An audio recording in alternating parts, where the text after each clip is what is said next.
Salut les trackers, j'espère que vous allez bien. On va continuer notre découverte des figurines Cosmic Legion. La première wave donc qui s'appelle, j'ai déjà oublié son nom, mais c'est pas grave, Kragnar quelque chose. Et on va continuer donc avec, non pardon, Valkatar Bukwan. Kragnar c'est son nom. Donc Kragnar c'est ce gros pépère là. Voilà, on va ouvrir tout de suite la boîte, superbe boîte comme toujours, grosse boîte hein, par rapport à d'autres qui sont des figurines plus petites. Celui-là c'est un gros pépère, hein. C'est un peu la, si vous voulez, c'est un peu la taille des ogres dans la collection Mythic Legion, hein. J'ai fait plusieurs vidéos, plusieurs unboxings des ogres. Il est plus petit que Slog que vous avez déjà eu l'occasion de voir, mais c'est quand même un personnage assez balèze, assez costaud. La boîte est assez lourde. Comme toujours, donc au dos, vous avez les différents personnages de la wave. Je vais baisser ce truc qui m'énerve parce que ça fait des reflets. Voilà, donc vous avez les 11 personnages de la wave. Comme je vous l'ai déjà dit dans mes précédentes vidéos, moi j'en ai acheté a priori 6 ou 7. Attendez, 1, 2, 3, 4, 5, 6. Oui, je crois que j'en ai pris que 6. Et donc on aura l'occasion au moins de découvrir ces 6 là, les autres étant plutôt des repaint ou des figurines ayant des différences assez mineures par rapport à celles que j'ai achetées. Voilà, donc comme toujours une superbe réalisation de nos amis de Four Horsemen Studio, le studio américain à qui on doit énormément de figurines dans des marques aussi variées que McFarlane, Mattel, etc. Ils ont travaillé sur les maîtres de l'univers, ils ont travaillé sur Spawn, ils ont travaillé sur énormément de licences, et depuis quelques années, les Four Horsemen Studio, les 4 chevaliers de l'Apocalypse, même s'ils ne sont maintenant plus que 3, puisque un des 4 a quitté l'aventure, les 4 chevaliers de l'Apocalypse donc nous font vraiment très plaisir avec ces figurines de la gamme Mythic Legion et Cosmic Legion, qui est leur dernier petit bébé. Voilà, donc écoutez, on va le sortir de sa boîte et puis je vous montre ça tout de suite. Voilà, à tout de suite. Alors comme d'habitude, la bio du personnage ici, hein, et puis de l'autre côté un petit peu le background, le contexte de cet univers, puisque les Four Horsemen aiment bien créer des histoires pour donner vie à leurs personnages et pour donner plus de profondeur un peu à leur production. Comme toujours également, un fond de carton, un fond de boîte qui peut servir de diorama, qui est assez sympa.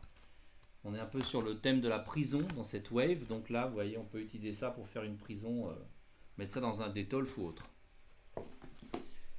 Donc notre ami, il va falloir que je dise son nom parce qu'il a un nom trop compliqué, notre ami Kragnar avec 2 G, attention. Le voici, le voilà. Et on va le délivrer de ses petits liens. Donc comme vous le voyez, il y a 2 compartiments différents. 2 compartiments transparents. Le premier avec le personnage principal, une tête alternative et 2 autres mains qui sont plutôt des poings serrés.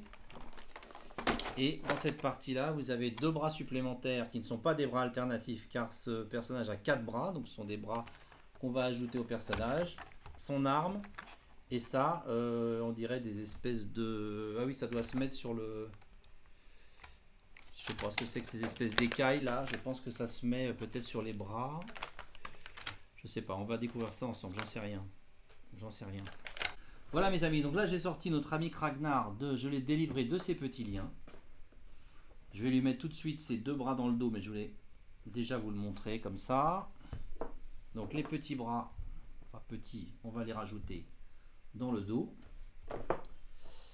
Une tête alternative, on va regarder ça, tout ça. Alors normalement les bras, je pense pas avoir besoin de chauffer, mais on va quand même regarder. Donc vous avez dans le dos ici 2 trous.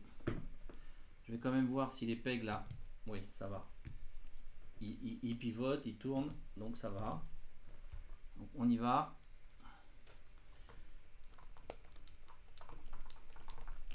C'est pas bien ce que je fais en fait, parce que vous voyez, si jamais c'est un peu froid, si jamais ça peut casser très vite. Donc en fait, c'est pas comme ça qu'on fait quand on est sérieux. On prend le sèche-cheveux de sa femme, discrètement. On le branche Enfin, je dis de sa femme. Je veux pas du tout avoir l'air de dire que les hommes n'ont pas de sèche-cheveux, mais enfin moi c'est celui de ma femme. Enfin c'est pas celui de ma femme, celui-là maintenant. C'est le mien qui est spécial figurine parce que je lui en ai foutu un en l'air et je me suis assez fait engueuler. Parce que c'est vrai que si vous chauffez trop longtemps une pièce ou n'importe quoi, parfois vous pétez le sèche-cheveux. Donc, comme d'habitude, et je ne veux pas je ne veux pas qu'il y en ait qui rigolent dans la salle, hein, comme d'habitude, on chauffe le trou et on ne chauffe pas la partie mâle. Hein. C'est toujours comme ça qu'on fait, sinon ça ne marchera pas. Donc on chauffe un petit peu le trou. Voilà, là ça marche.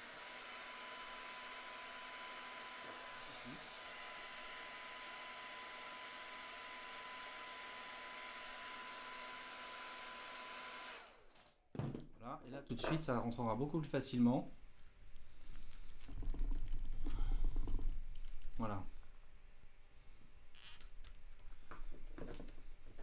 Donc un petit pagne en fourrure, des pièces d'armure un peu partout sur le corps au niveau des avant-bras, une boucle à l'arrière qui bouge un petit peu. Donc le travail de peinture, bon bah il est magnifique, hein, les dégradés, j'adore. Couleurs différentes sur les écailles dans le dos, personnage très très badass, des drôles de pieds aussi. Voilà, c'est un personnage qui a trois doigts à chaque main, qui se termine donc à chaque fois par des serres, des griffes, voilà, des griffes. Pas compliqué quand même à trouver comme mot griffes. Je suis tellement ému là quand je suis devant vous, j'arrive plus à parler français. Jamais parlé français d'ailleurs. Ici vous avez bon ce truc bleu, j'aurais vu ça peut-être un peu plus brillant moi.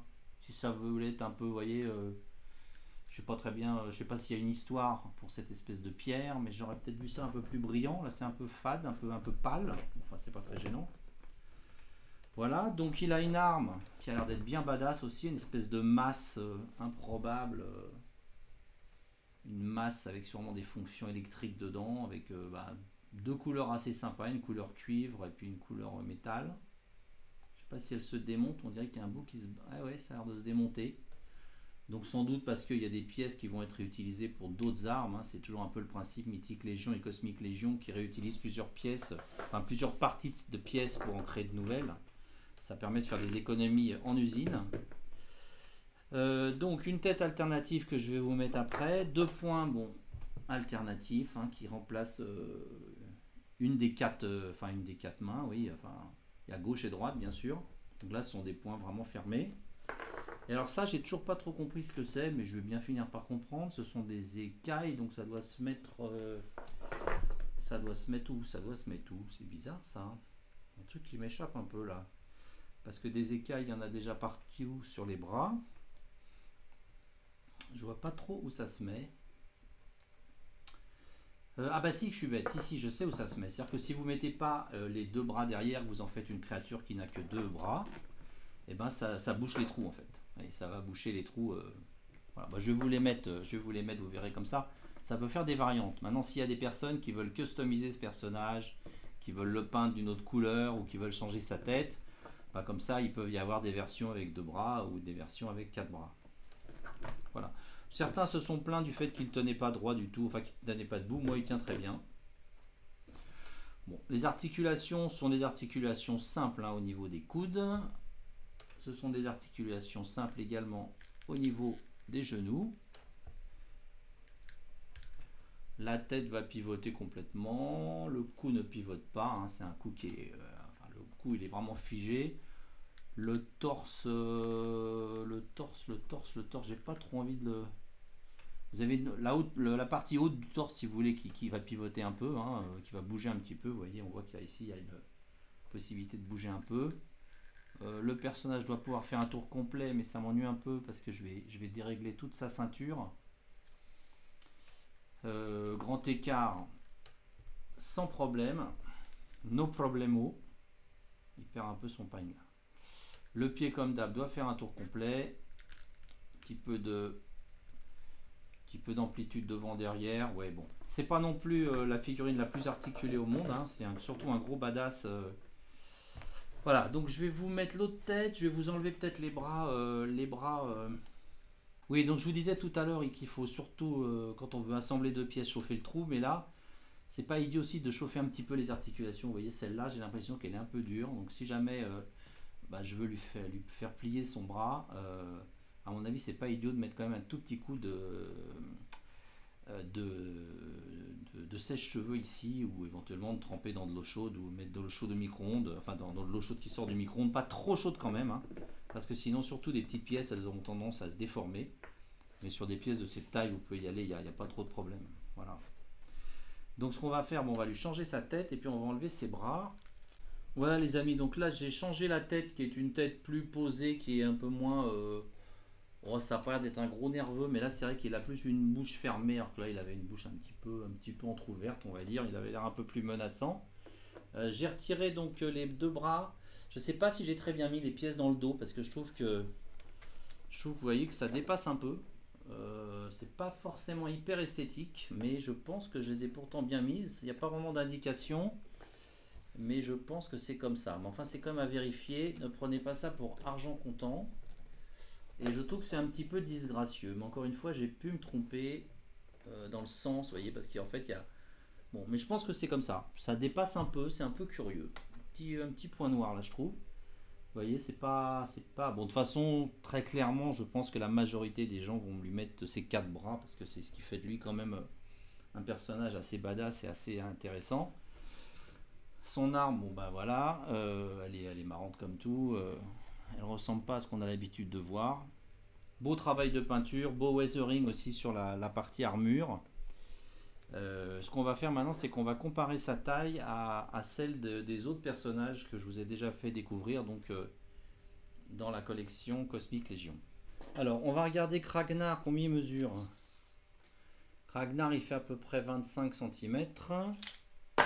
Et on va le regarder un peu par rapport à deux autres personnages que je vous ai déjà montrés, à savoir la ravissante Vorga, qui est un personnage féminin, qui est bien badass aussi dans le style. Donc là, j'ai fait déjà un unboxing, si vous voulez le voir, sur ma chaîne. Et puis, on va le comparer aussi au délicieux Slog. Voilà. Qui lui est un peu plus petit, beaucoup plus large, mais qui est un peu plus petit également. Voilà, donc je pense qu'on peut dire dès à présent que Kragnar sera le personnage le plus grand de cette wave. Voilà les amis, bah écoutez, je crois qu'on a fait le tour un peu des merveilles que Kragnar avait à nous montrer.